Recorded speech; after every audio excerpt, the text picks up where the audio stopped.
Olá, meu nome é Lucas Gini e esse é o Freela Podcast, um programa de entrevistas com profissionais autônomas e autônomos. Nesse episódio eu converso com a ilustradora Thaisa Maia. Eu consegui fazer uma base, me estruturar e ganhar mais segurança e até me programar, né, para um dia voltar a ser freelancer.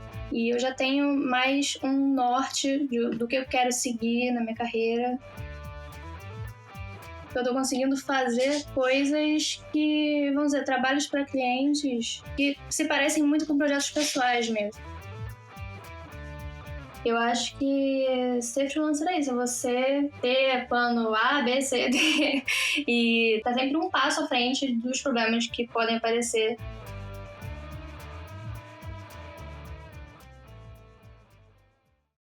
Oi, Thaisa. Oi, tudo bem? Tudo bem, contigo? Tudo ótimo. Queria já te agradecer por ter topado esse convite, tô muito feliz de conversar contigo. Eu que agradeço, é muito bom estar aqui. Valeu, eu quero então começar te perguntando como que você se tornou freela. Então, eu sempre tive trabalhos como freelancer em toda a minha carreira profissional, porque quando eu saí da faculdade, eu já entrei como freelancer. Eu tive, assim, 2 momentos de ser freelancer na minha vida. Um foi quando eu saí da faculdade, porque eu queria experimentar muito o mercado de ilustração, porque eu trabalho como ilustradora, mas durante a faculdade eu não tinha muito estágio para eu fazer, eu nunca tive a experiência de trabalhar numa empresa como ilustradora, então antes de entrar num regime de CLT, eu queria experimentar coisas diferentes, porque é um compromisso grande, né? Você entrar numa empresa, você vai ficar lá um tempo. Então, se eu pudesse experimentar projetos diferentes, em ramos diferentes, eu ia ter uma noção melhor do que eu gosto e do que eu não gosto. Então, nesse momento, foi muito legal para mim, até porque eu estava ainda morando com meus pais, então eu ajudava em casa, mas não era assim um peso de você ter que se sustentar daquilo, então eu tinha mais liberdade para experimentar. Mas aí eu entrei numa empresa depois de um ano, eu fui trabalhar num estúdio de animação, fiquei lá 3 anos, mas durante esse tempo eu ainda mantive alguns clientes e eu consegui fazer uma base, me estruturar e ganhar mais segurança e até me programar, né, para um dia voltar a ser freelancer. E esse ano eu voltei a ser freelancer e está sendo um momento diferente do que eu estava vivendo naquela época, porque hoje eu já tenho quase 5 anos de formada e eu já tenho mais um norte do que eu quero seguir na minha carreira. E está sendo um momento, assim, ótimo para mim, porque eu estou conseguindo fazer os meus projetos e eu já tenho uma gama de opções, assim, de cliente e de mercado para trabalhar.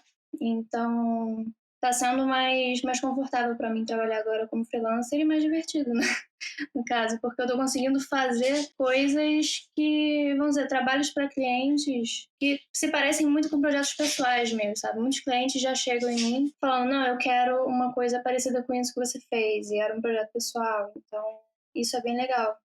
Entendi. E a coisa da ilustração, então, veio desde cedo, né? Mesmo quando você esteve no emprego, era animação, imagino que você fizesse bastante coisa relacionada lá.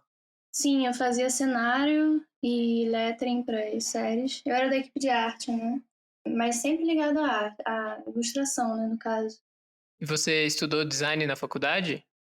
Eu estudei na FRJ e eu sou formada em design gráfico.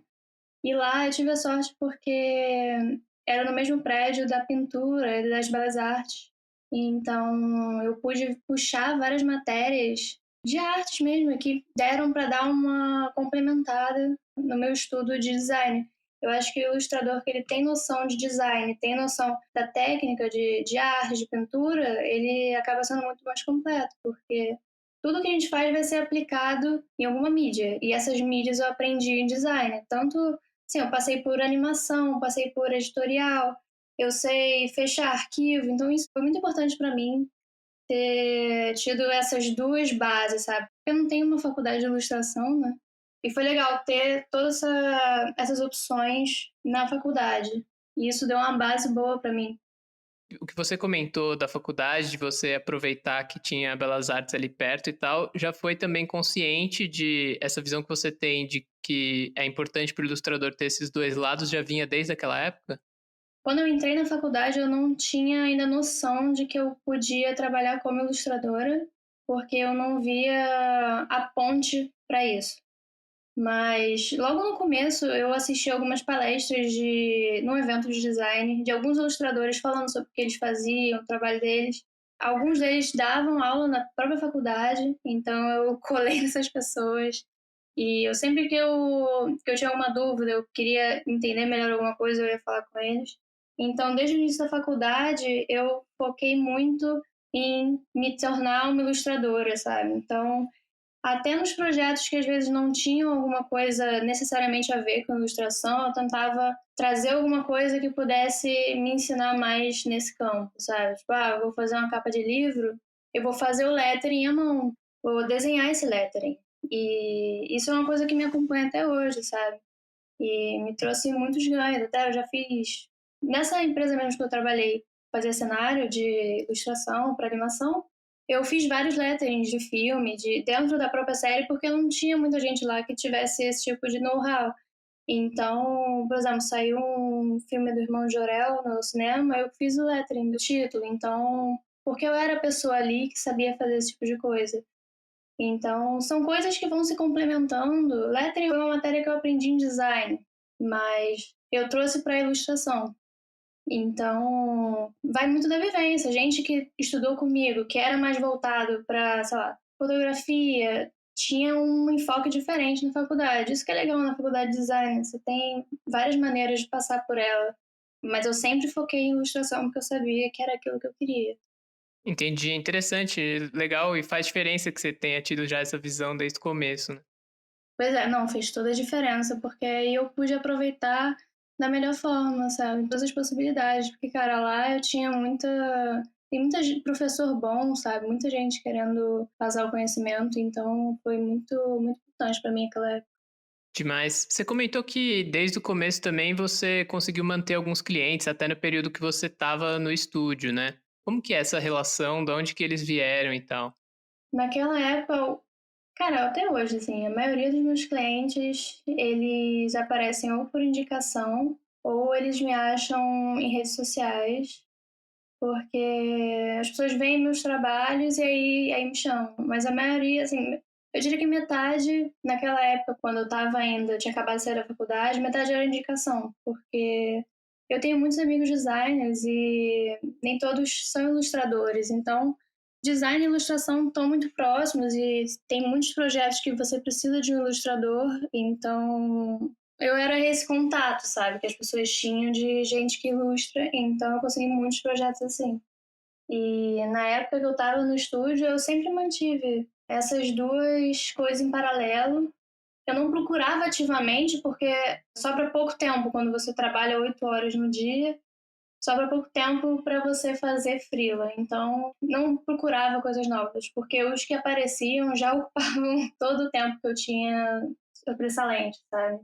Mas deu pra intercalar bem, assim, durante aquela época. Foi cansativo, mas valeu a pena. É, e você falou que é interessante que boa parte dos clientes chega já pedindo um trabalho parecido com o seu, né, tipo, parecido com seus projetos pessoais. Então, teve até um caso recente que eu fiz um trabalho pro Bondinho. Eles chegaram em mim, eles não me conheciam, até hoje eu não sei quem chegou, como chegou, mas eles me acharam pelo Instagram. Eles viram um desenho que eu tinha postado e aí eles me chamaram para fazer um trabalho para eles naquele estilo que eu tinha desenhado no projeto pessoal. Por isso que até falo assim, cara, pra gente que tá começando, pra gente que é ilustrador, sempre postar os seus trabalhos nas redes sociais. Porque, cara, aquela época, então, eu não tava nem produzindo tanto trabalho pessoal e mesmo assim já chegou gente, sabe? E quando você tem uma constância e posta coisa, você começa a criar forma, né? O seu trabalho acaba ganhando uma notoriedade, as pessoas lembram de você com mais frequência e aí chamam você para mais coisas. E como que você faz para equilibrar o tempo que você dedica para trabalho pessoal e como que você organiza a sua rotina, assim, se você tem uma rotina? Então, a minha rotina, ela acaba variando dependendo do projeto que eu faço, porque se tem um projeto que eu preciso de pouco tempo para fazer e é muito trabalho, eu acabo focando só nele. Mas hoje em dia eu equilibro a minha rotina mais meio a meio, assim. Eu faço tanto trabalho de cliente como trabalho para mim no dia a dia. Eu vou intercalando porque funciona melhor para mim e variando o que eu tô fazendo, sabe? E até se eu tiver uma margem de tempo maior, então eu vou fazendo o que eu tiver com mais vontade de fazer na hora. Porque aí é muito mais fácil você fazer, sabe, a tarefa se você tiver no pique daquilo. Então, se eu acordar e tiver fazendo um projeto que eu tô muito pilhada de fazer, eu vou fazer ele que eu até consigo fazer mais do que num dia que eu não estaria muito motivada, sabe? Sim, a questão de render bem tem muito a ver com essa motivação também, né? E é por isso que acho que te procurarem por causa do estilo é uma vitória, assim, como ilustradora. Pois é, uhum. E aí você conseguiu manter mais ou menos a rotina nesse período? Como é que estão os trabalhos? Tem chegado coisa?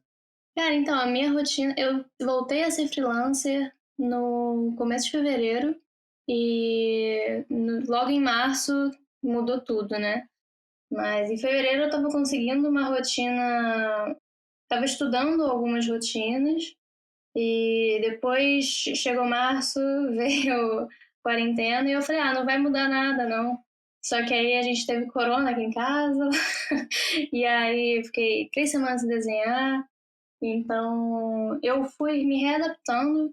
Tipo assim, a gente teve corona, depois eu fiquei 3 semanas sem desenhar, e depois eu voltei a desenhar fazendo um super projeto sobre o corona. Então, minha rotina foi assim, de um nível estável para zero, para hiperprodução, porque eu voltei a fazer tudo que eu fazia e ainda voltei com um super projeto.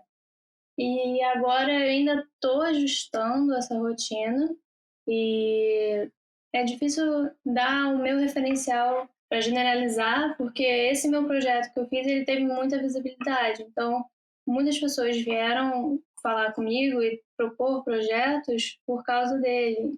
Então, eu não sei se eu não tivesse fazendo nada, isso teria mudado.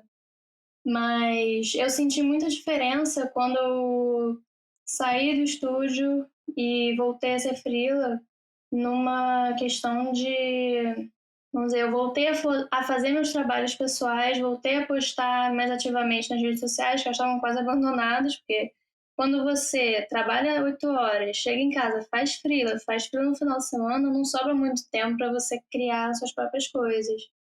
Então, eu senti muita diferença, assim, quando eu voltei, assim, a fazer, como as minhas redes sociais cresceram absurdamente, sabe? E foi um negócio assim, eu só voltei a postar as coisas com frequência e as minhas redes cresceram, sabe? Não teve nenhuma mágica, sabe?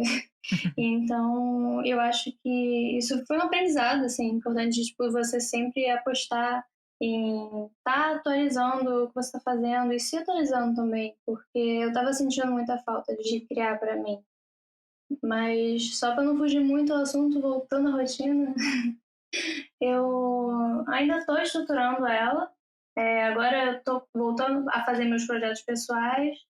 Estou com 2 freelas agora que ocupam mais ou menos a maior parte do meu dia, mas eu geralmente faço um ou outro durante o meu dia. É porque assim, eu geralmente separo meu dia em blocos, sabe? Por exemplo, de manhã eu não gosto muito de pegar nenhum projeto ainda, porque eu sinto que eu sou mais lenta de manhã, quando eu começo a fazer as coisas.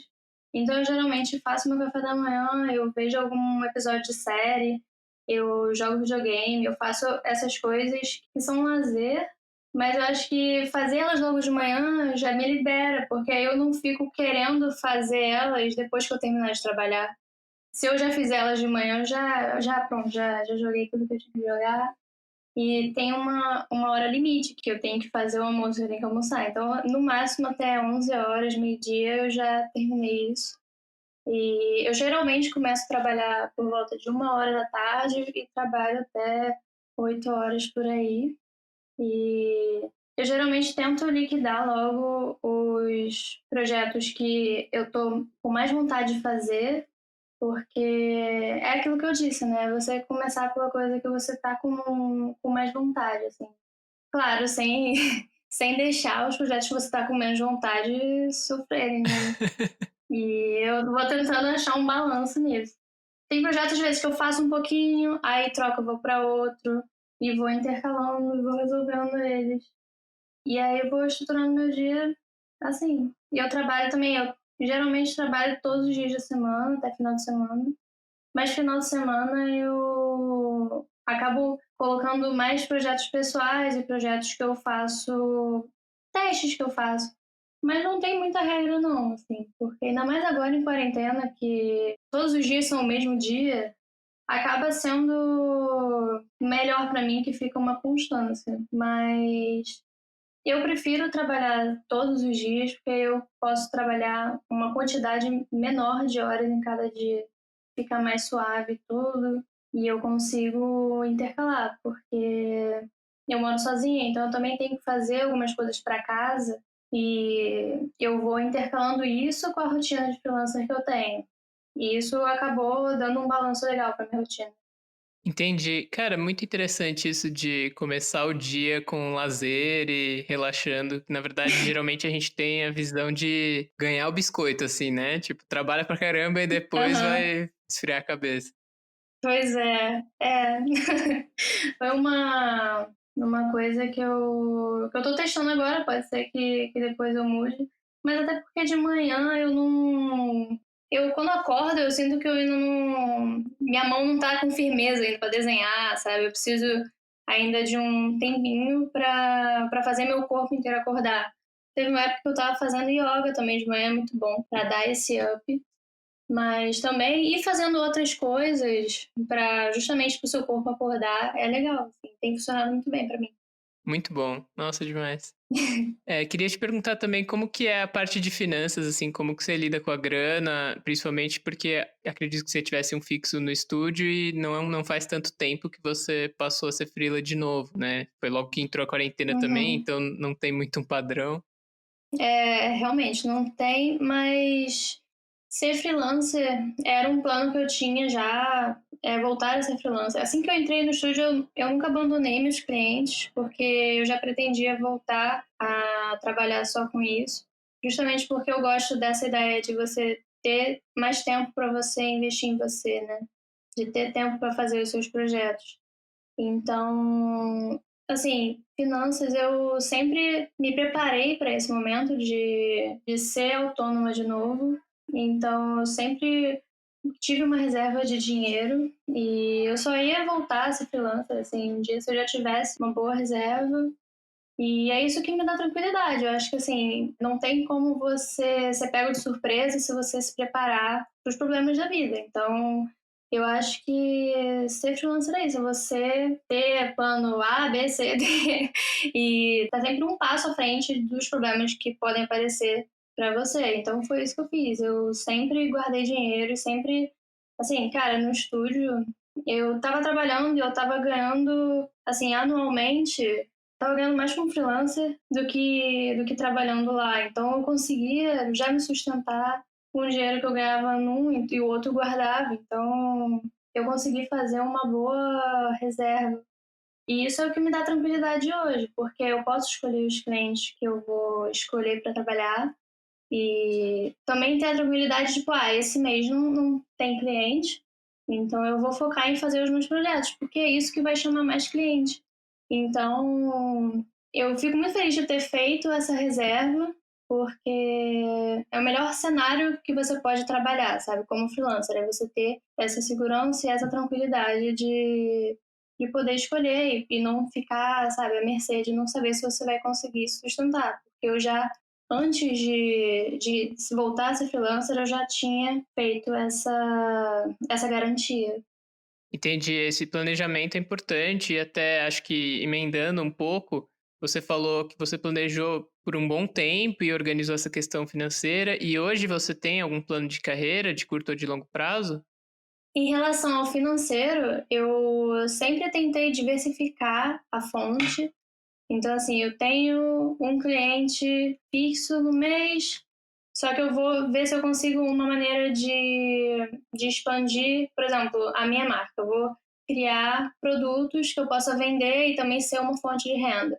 Teve uma época que eu estava dando aula, então é mais uma maneira de você gerar renda. Você pode ter produtos em uma loja online que você não vai ter nem trabalho de entregar, produzir, e aí você bota as coisas lá e aquilo também vai ser uma fonte de renda. Então, eu acho que diversificar é mais uma maneira de garantir isso.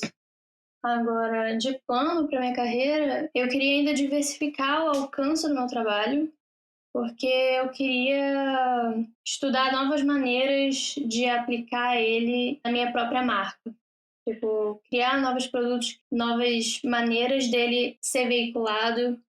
Vamos dizer, eu nunca peguei, por exemplo, trabalho de editorial, trabalho para revista. Então, eu tenho pensado em fazer alguns trabalhos pessoais que se encaixem mais nesse tipo de projeto, porque aí talvez surjam projetos para eu fazer nesse campo.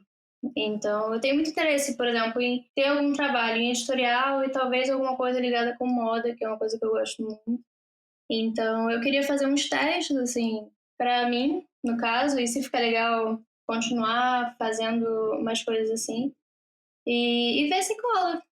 Eu tava querendo, pensando um pouco nisso, porque foi uma área que eu nunca trabalhei, assim, como freelancer, e é uma área que eu gosto, eu acho interessante. Então, queria aproveitar esse tempo que eu tenho de fazer projetos pessoais para fazer alguma coisa voltada para isso. Entendi. Você tem alguma história marcante da vida de freela, assim, que foi importante, alguma coisa na sua carreira que te fez pensar? Acho que até a própria história da sua última série é bem marcante, né?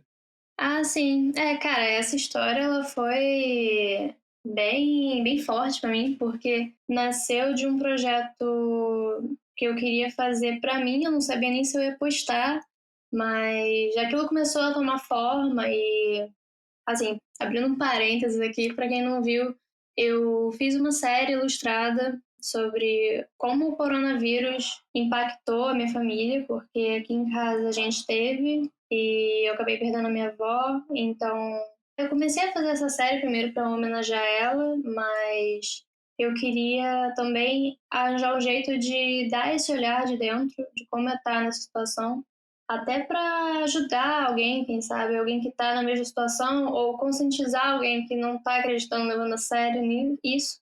E também agradecer as pessoas que me ajudaram nesse processo, meus amigos, meus familiares, todas as pessoas que estiveram do meu lado, mesmo de longe. E aí eu fiz essa série em quadrinhos e eu ia postando diariamente. E teve um retorno inacreditável, assim. E dei entrevista na TV, na rádio, apareci no Estadão. Sério, foi, assim, bem importante, sabe, esse projeto. E foi uma coisa que eu não estava prevendo antes. Depois eu fiquei pensando, cara, como é. Foi um projeto super pessoal que eu fiz e uma história minha, sabe? Uma história que vem, sabe, muito de dentro de mim. Aquelas imagens eram assim. Quando eu lembro do que eu vivi, eu penso em imagens, naquelas imagens, foi exatamente o que eu transmiti. Então as pessoas se conectaram com aquilo de uma forma muito grande, muito forte. Então, eu fico vendo, cara, às vezes que eu contei histórias ou fiz projetos que trouxessem essa verdade, todas as vezes que eu fiz projetos assim, eles tiveram um impacto muito grande na minha vida e nas pessoas também que consumiram esse projeto. Então, esse projeto foi muito marcante para mim, porque eu pensei, cara, eu preciso continuar fazendo isso, continuar colocando a minha verdade nas coisas que eu faço. Porque a gente vê, cara, quando eu estava começando, a gente acaba mirando muito do lado de fora, assim, vendo, ah, poxa, o primeiro livro que eu ilustrei, eu fiz sobre caixinhos dourados, eu ia procurar referência em castelos, em lugares distantes, e, tipo, coisas que não existem aqui. E, sabe, quando a gente conta coisas que estão perto da gente, a gente tem mais propriedade para falar delas, a gente traz mais verdade. Isso que cativa as pessoas. Então, eu já estava seguindo essa linha, mas esse projeto, ele veio, tipo, cara, é isso, você tem que contar as suas histórias. E não é nem só assim, tipo, pô, contar tudo que acontece na minha vida. Não é isso. É, é mais assim, você trazer as coisas que você gosta pro seu trabalho, pro que você faz.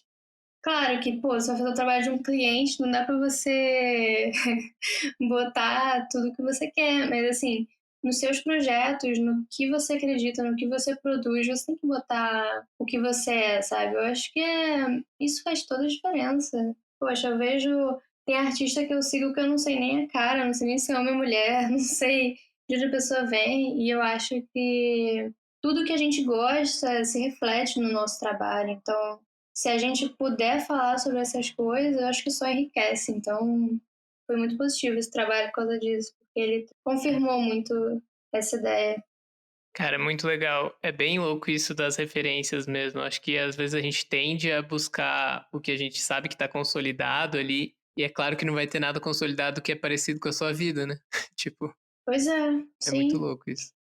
E aí eu queria saber se você tem alguma indicação, além da sua própria série, claro, para o pessoal durante a quarentena assistir ou ler alguma coisa, alguma atividade nesse período.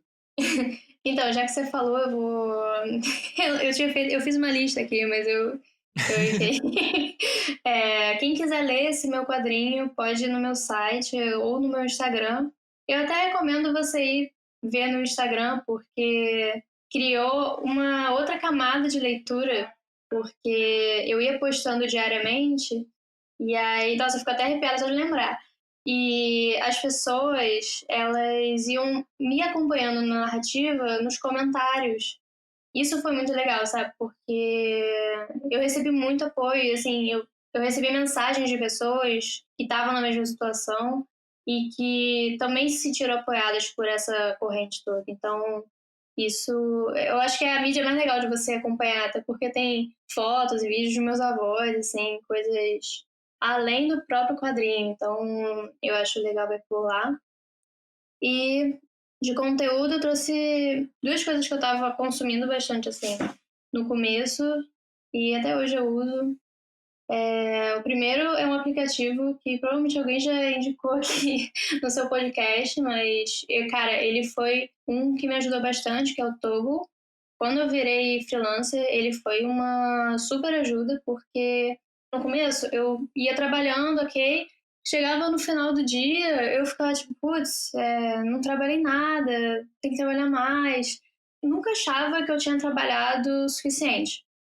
E aí eu falei, não, ok, eu vou começar a contar as horas. Eu comecei a usar ele para separar pelos projetos, para ter uma noção de quanto tempo eu estava fazendo em cada um, só que me ajudou muito porque eu vi que eu estava trabalhando muito mais do que eu achava que eu estava trabalhando. Então, ele é um aplicativo que ele conta as horas de trabalho e ele é muito bom. Então, assim, eu recomendo para todo mundo que é freelancer, que ele me ajudou bastante.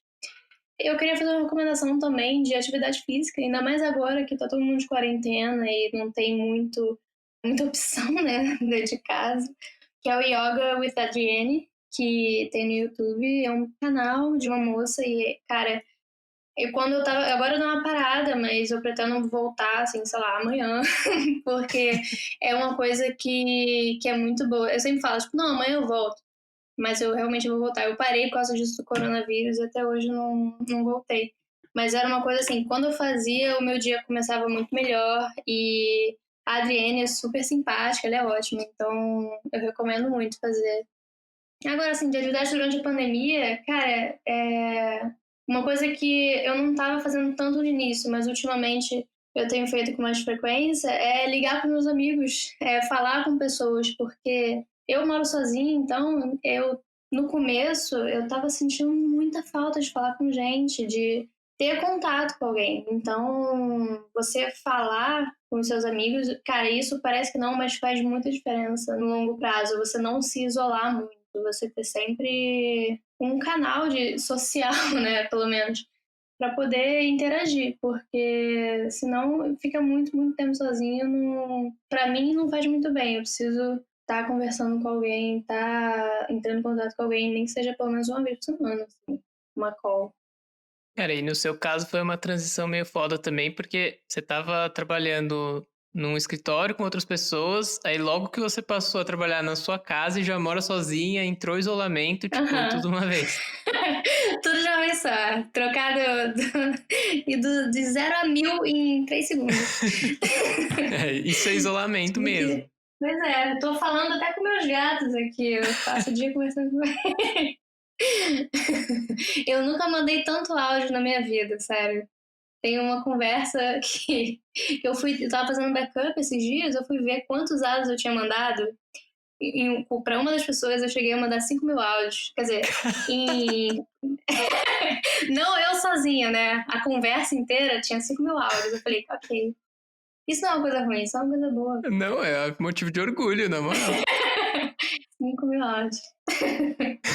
Muito bom.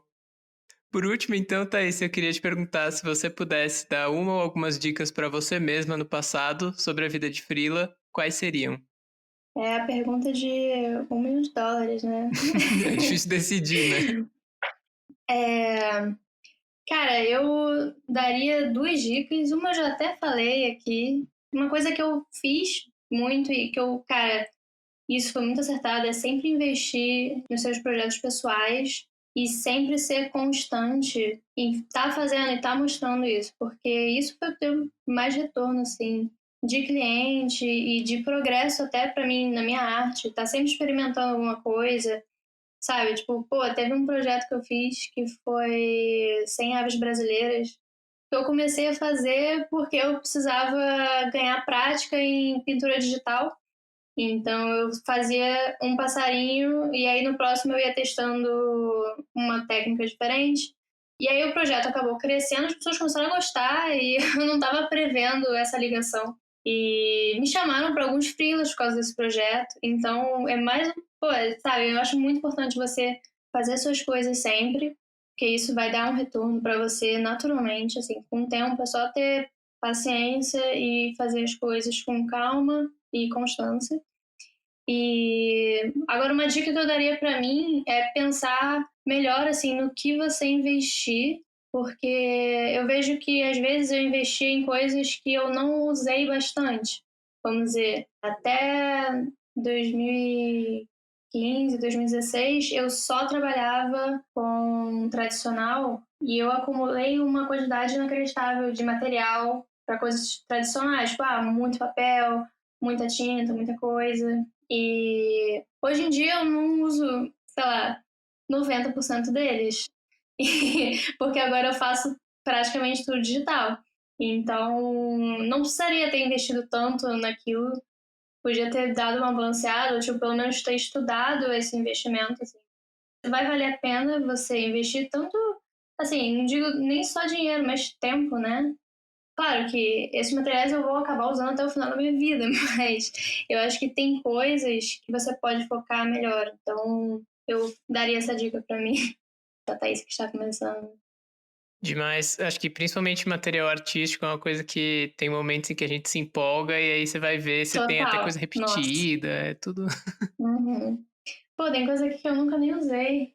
Eu falei, nossa, eu preciso guardar isso aqui, porque isso vai ser muito importante para mim. Até hoje eu não usei. Vou ter que fazer o contrário, né? Vou ter que voltar a fazer tradicional para gastar esses materiais. Porque dá pena, né? Tem que fazer umas ilustrações tipo A1, sabe? Pois é. Muito papel. Eu só senti quando eu mudei pra morar sozinha. Eu falei, caramba, nem dá pra guardar na HD. Demais, Thaís. Eu queria te agradecer de novo pela conversa. Muito bom conversar contigo. Eu que agradeço. Foi muito bom conversar com você. Não é assim 5.000 áudios, mas espero que tenha sido legal pra você também. Eu tava treinando todos esses meses, treinando pra falar em podcast. Hoje eu nunca tinha gravado. Agora, abrindo um parênteses aqui, eu nunca tinha gravado. Raramente eu gravava a minha própria voz nos meus stories. E ultimamente eu tenho feito alguns stories falando. E aí a quantidade de mensagens, gente, nossa, Thaís, que voz bonita. Eu fiquei tipo, deve ser uns meses que eu tô treinando, mandando só áudio pros meus amigos. Eu não escrevo mais, eu esqueci como escreve. E eu só mando áudio agora. Eles que lutam. Podcast, eu já termino o áudio, quando é longo, eu termino assim. Então, muito obrigada por ouvir esse podcast. Assine o nosso Patreon, siga nossas redes. Muito bom, eu já vou usar essa sua despedida, então. Me apropriei do seu áudio. Pode usar. Obrigado, Thaisa. Eu que agradeço. Um beijo. Tchau, tchau. Beijo. Tchau, tchau. Obrigado por ter escutado esse episódio até o final. E se você curte o Freela Podcast, considere apoiar com uma quantia a partir de R$ 5 mensalmente no apoia.se. Valeu e até o próximo!